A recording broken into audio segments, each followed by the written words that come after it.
program is part of the Scene Project's podcast network. The Scene Project features interviews with independent musicians, comedians, and artists from across the Midwest. Become part of our community and support local art wherever you are.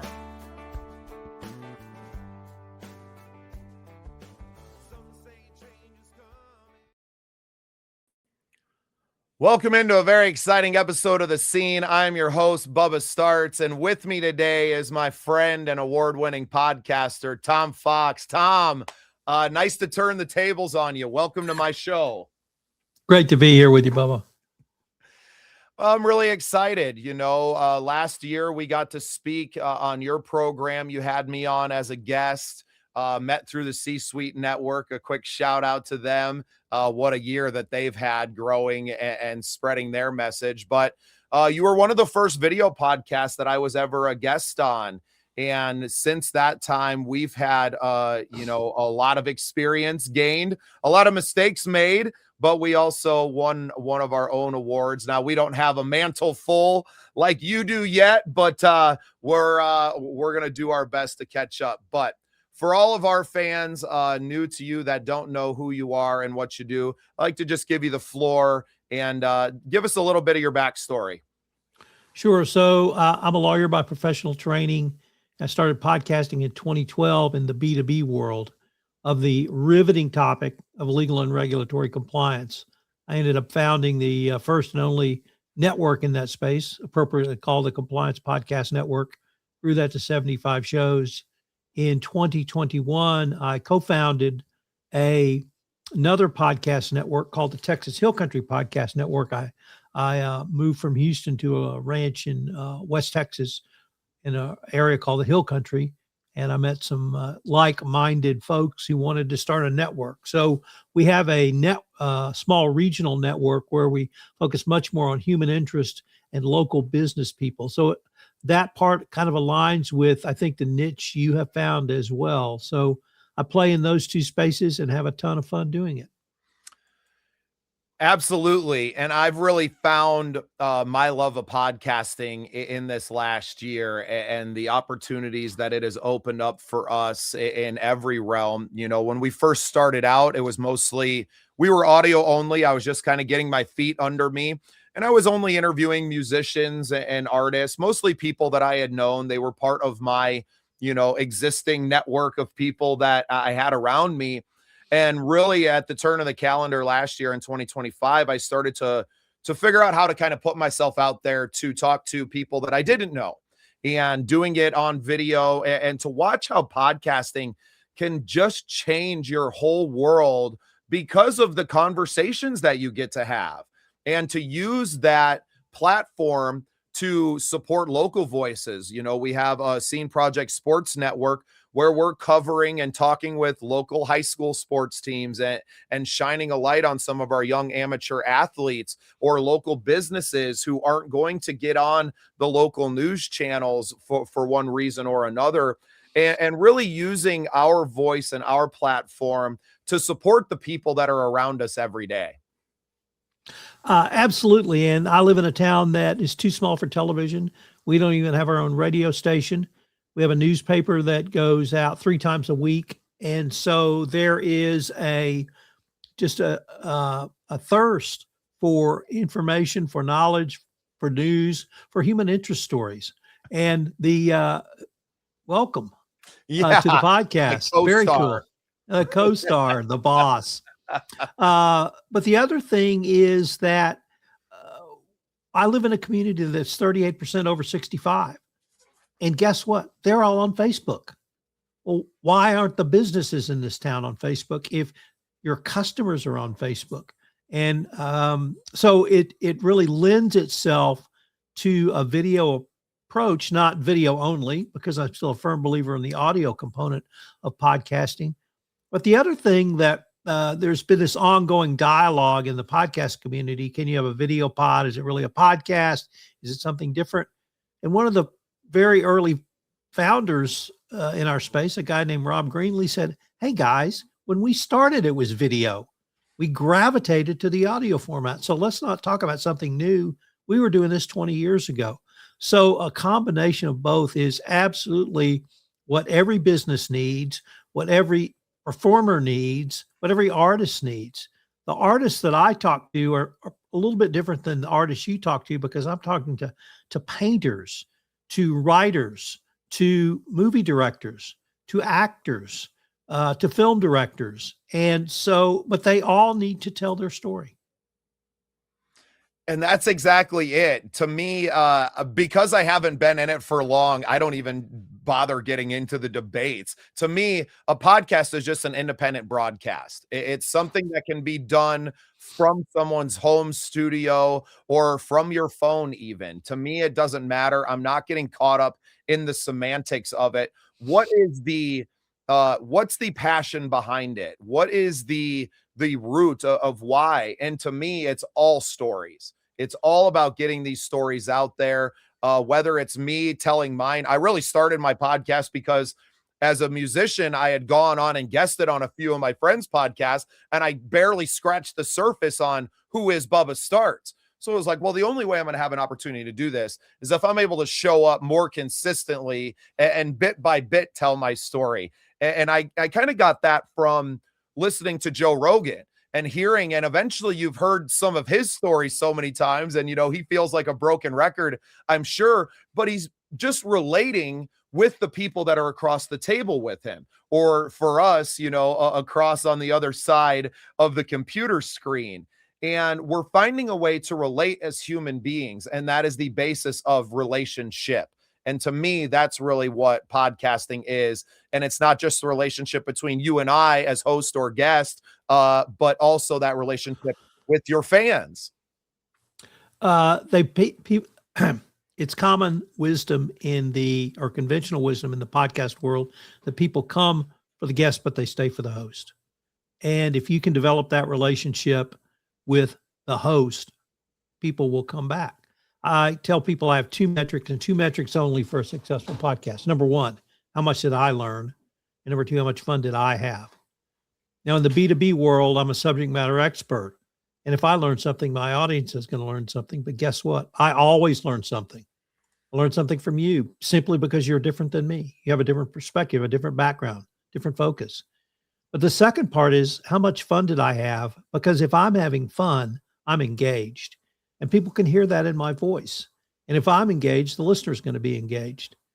And if I can give you a couple of anecdotes, my daughter is a millennial. And one time my wife said, nobody watches a video podcast. So we asked my daughter, do you watch video podcasts? She goes, oh yeah, that's what we do on Friday night.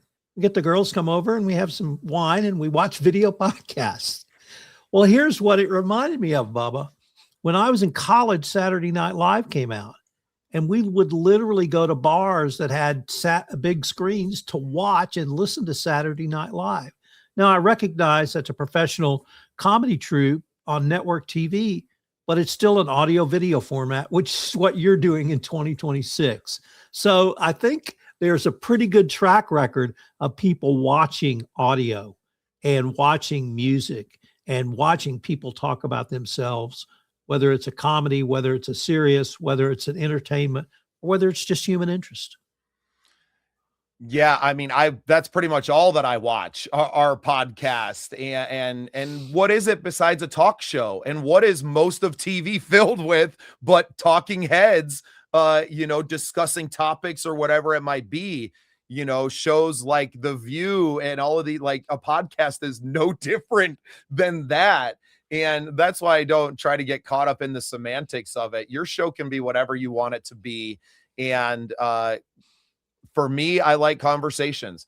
I like having hosted. Some people, a Bill Burr can carry his show all by himself and monologue till the end of time and fill up an entire hour. That's not necessarily how I like to do it, but I also have varied interests, right? Like I don't have just this one show at this point. We have 13 shows on our networks. I have 4 different networks that we do because of the varied interests. A lot of the stuff that I was doing, maybe in a news or politics world, didn't necessarily fit into this entertainers world. So I created the Patriot Broadcasting Project, the mental health stuff that we were doing in those longer conversations that lend themselves to didn't necessarily fit onto a channel that was mostly 20 to 30 minute get to know you type episodes like these are. So I created the Get Better Together project. I am a huge sports fan, and as you alluded to, I had to do a little set change from last night's show, but we have the Scene Project Sports Network. So without knowing it, I had built what business people would call a house of brands. And now I'm able to fit any number of projects underneath the Scene Projects umbrella. And to, I'll create a new show tomorrow, Tom. What is it to me to develop it and to keep pushing it, especially in this media landscape that's changing? I think occupying the space before you get it perfect is almost more important. Go claim your space like the old days of, homesteaders. Go make your claim and then figure out what you're going to build on it later. But if you have that idea, that inception is the beginning. You can use AI and Chat GPT or anything to help you build that idea out. And then it's just a matter of showing up on camera and doing it. Let me say something about something you said early on in this podcast, Bubba. And you said when you started the network and over the past year, you'd made mistakes. Well, I'm going to suggest to you, you didn't make any mistakes. What you did was have learning and growth opportunities, because I'm asked often, tell me your top 5 mistakes in podcasting. And I always answer the same. I've never made any mistakes except one, which every podcaster makes, but you only make it once, because every other thing I've done, bad audio, bad interview, bad something, it's a learning opportunity. And I know not to do it again. Now, that mistake, forget to hit the record button. Everybody does it once, and you never make it again. One time I flew to Boston to interview a Harvard professor, and he gave me 3 hours. And at the end, I looked down and I said, why is the red button not on? Well, I learned a very big lesson. Always make sure the red light is on. So other than that, it's all learning. Whatever you've learned, whatever you garnered, whatever thing you thought was a misstep, it was an opportunity for you to say, okay, I made that error. I made that decision. I made that choice. How did that negatively impact, and how can I fix it? And I continue to grow because I take all of that information as, let's do it different next time. No, and I appreciate that, because we did a lot of learning. I don't come from a broadcasting background. We just started this in, March, April of 2024. One of my 3rd or 4th interviews was with Bill Payne, who's the co-founder of Little Feat, the rock band from the 60s. And I just how did I end up here? Right? How did this happen? And getting on the conversation with him was so great. And we were audio only. I just had him on a phone call and was able to record the conversation. But even he was, you're one of us, right? You're a musician yourself, this game, and never made me feel like I was out of place. And that was such a huge confidence builder for me so early in our careers. We went on to, we've interviewed Grammy nominees, Rock and Roll Hall of Famers, the drummer from Judas Priest. I got him on a nice 30-minute conversation that I got to have as well. And just, I've never felt out of touch with my guest. I've always been able to find that common ground with someone, no matter what level of their career or status they may have.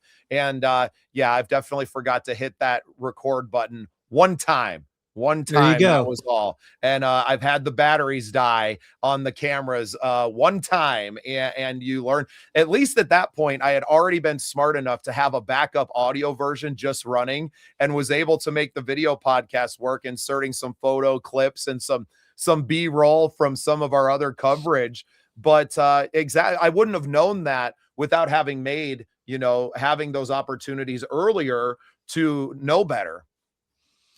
And I learned to bring extra batteries and extra sound cards. It's amazing. How fun. Well, I know you mentioned off camera, you've been working on a book since we last spoke. Tell me more about that. So I live near a town called Kerrville, Texas, and we had a devastating flood on July 4th of last year. 119 people died, 27 girls at a summer camp. There were 2 RV parks that were literally wiped out, one with 100% loss, where generations in one RV, grandparents, parents, children, were literally washed into the river. It was a devastating flood. And so I'm writing a book on that experience. I've interviewed several people around the summer camp. I've interviewed people around the RV park. I've interviewed multiple survivors. But it's really, Bubba, a story of resilience and how people have worked through that event. I took, you will appreciate that I took one chapter that is the artist response. And that's painting artists, that's musical artists, that's a symphony conductor artist, that's a Western Museum director artist.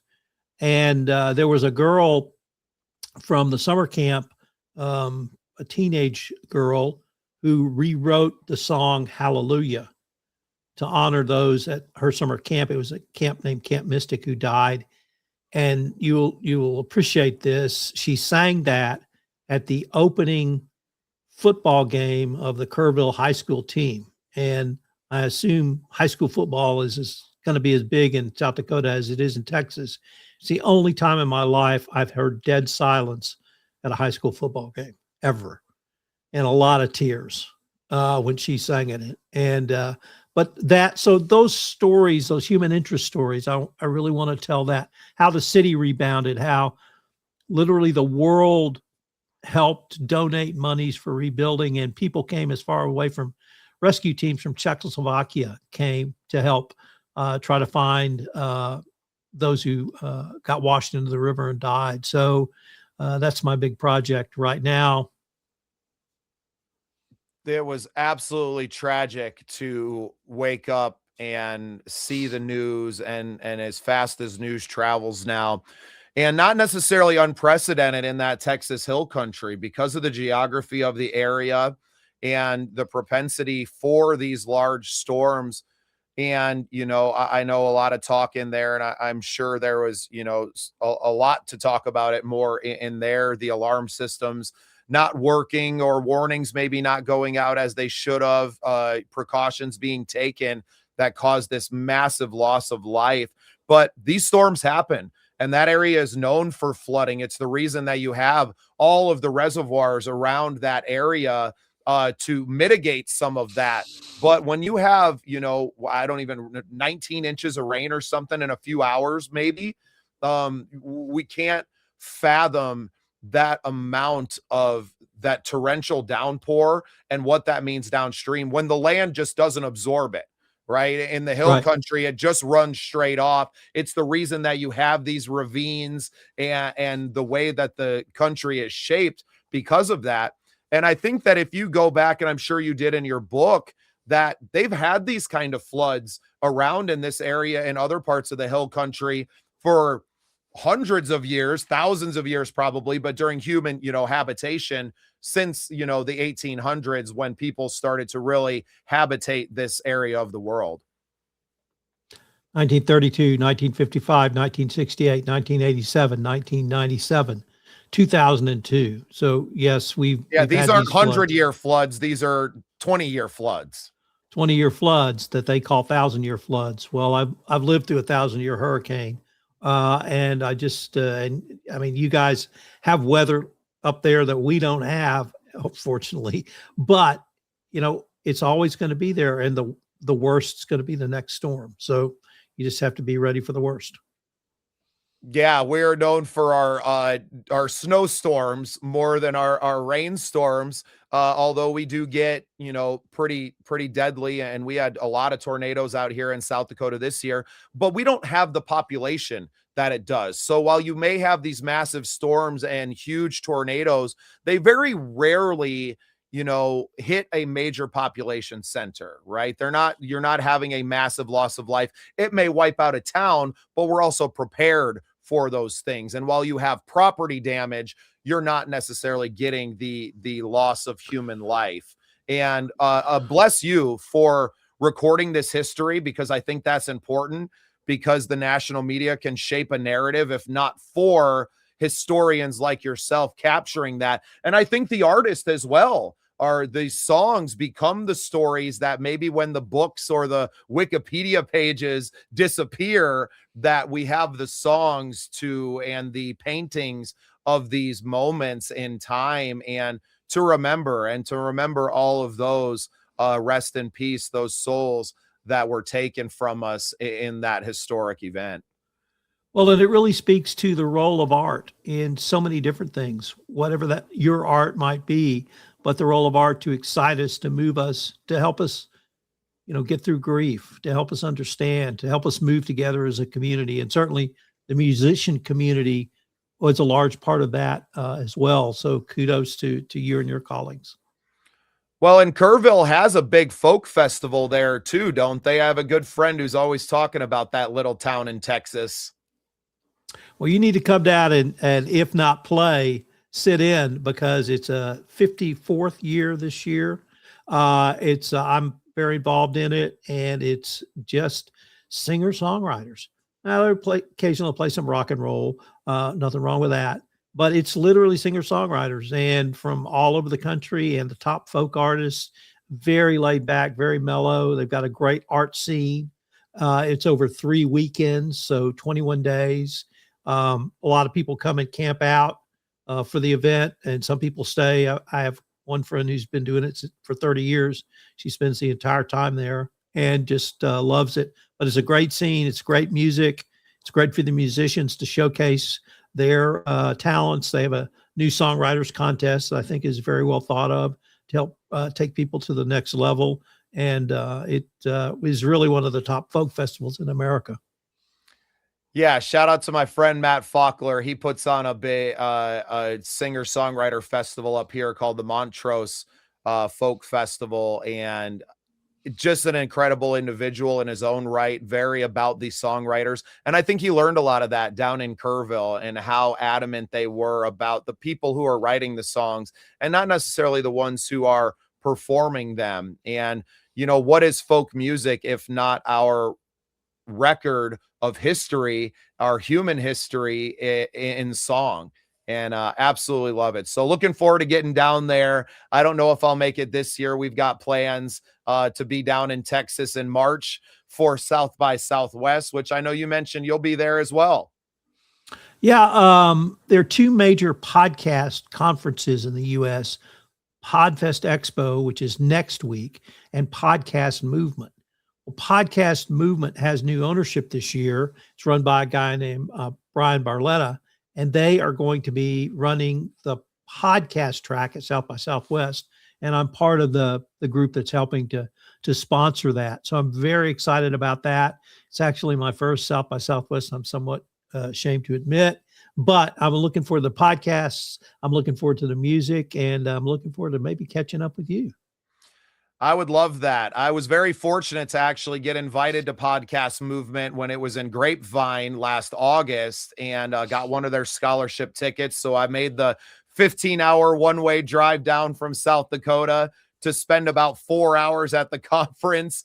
Adam Curry was on stage at one of them, the Podfather himself, and his whole speech was about, you can use your podcast to support your local community and to being about your small, local, regional areas. I took the headphones off, I put them back in the bin, and said, I think I'm on the right track, and got to shake his hand. I also got to meet Alex and Alicia Sanfilippo, the founders of Podmatch, who I think that's where we reconnected at now, was on Podmatch this time. It's a great couple, a beautiful platform that they've built. So a shout out to them. And yeah, I think I'm going to have to buy a ticket and come see you. And I didn't realize Podcast Movement had kind of moved in and a part of South by as well. So we're going to be down there supporting our music side, but a great opportunity to connect and to see what the future of podcasting and music and tech and everything and where that's going. So looking forward to catching up with you in person, Tom. And thank you so much for taking a few minutes for me today. And thank you for being part of the scene.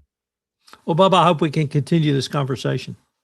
Yeah. Give you a second. Where can people find you before I let you go?